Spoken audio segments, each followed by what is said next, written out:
kongamano la wakuu wa usalama. The Director General Coast Guard Services, the heads of the agencies, my colleagues from the headquarters, the chairs and members of various commissions in our sector, distinguished guests, ladies and gentlemen. Before I make my remarks, let me request us to stand up and observe a 1 minute silence in honor of two of our colleagues whom we lost since last year.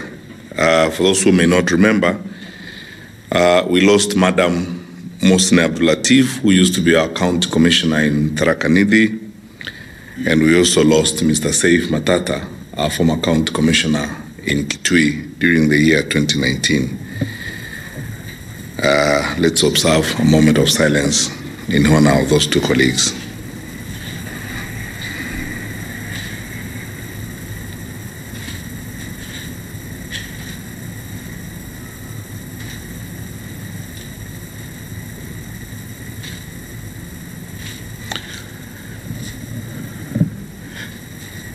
Thank you very much. Let's be seated. On my own behalf and on behalf of my colleagues in the ministry and all of us really, I would like to again once more send our condolences to the two families. I know that in the course of the year also, we lost a number of our senior police officers. Just about a week ago, or 2 weeks ago, the Inspector General and I visited the family of Chief Inspector Kinywa in Madira, whom we also lost. And I thank the RC Central for making that arrangement and the Regional Police Commander. And we lost several of our officers and our colleagues, some of them in the line of duty. We condole with their families. We remember them. They're very much part of us. But most importantly, we continue to pray for them and uphold the principle that one way of honoring them is by continuing to do our work diligently and by continuing to work well in support of our country and to continue the commitment they had in the service of our nation. That said, we would also like to support them, and I'll talk a little more about that later. So let me start by saying this. Why do we actually have this meeting? Because there are quite a number of people who are joining us here today.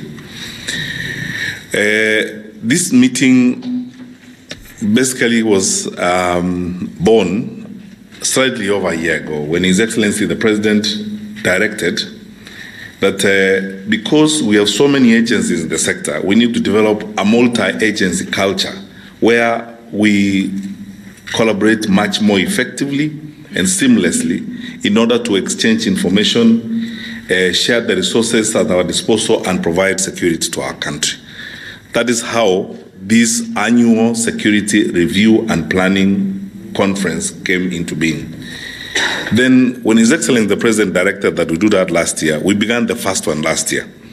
And then this is the second one we are doing. And as PS Kibicho says, we are going to keep this as a tradition because His Excellency the President, as Commander-in-Chief of the Kenya Defence Forces and our Head of State, sets out targets for us and things he would like us to do. And then we meet to review the year. We meet to look at how we have worked in the course of the year and the things and areas that we need to focus on in the following year.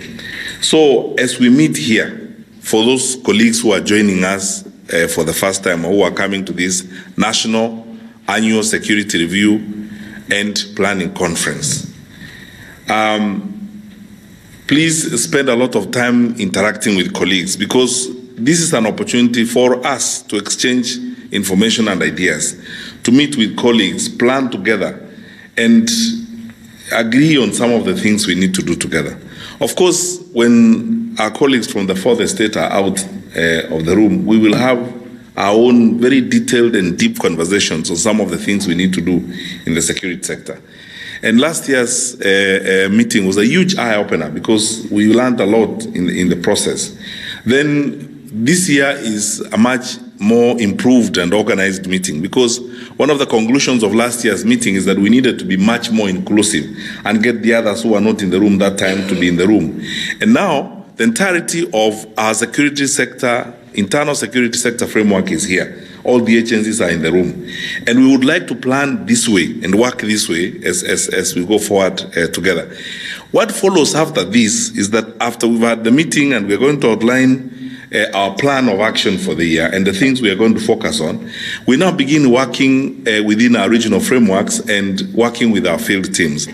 Because immediately after this, I'm going to ask my colleagues from the headquarters that we will split into 2 or 3 teams, and we will visit every one of our 47 counties a minimum of twice in the course of the year, and work with the teams at the county level, so that we deal with some of the challenges and some of the problems that we have to face. Because unless and until we go to the field and work with our colleagues in the field, we may never know some of the challenges that our colleagues face in the field and try to resolve them, as it were. It is through those field visits from headquarters and interactions, with the field, that we will draw the attention of other agencies in government to resolve the problems that some of our colleagues are dealing with in the field.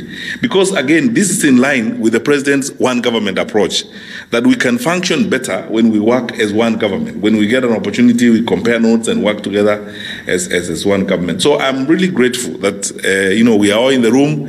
I think we're here now. I would say, if you may indulge me, that the whole family is now together. Our family in the internal security infrastructure is now together. We are all here, and we need now to take this opportunity to interact and to compare notes as we go along. I will try to summarize my remarks. I have a long document, but I will summarize my remarks, and I'll be very brief, and we'll be done in a few minutes.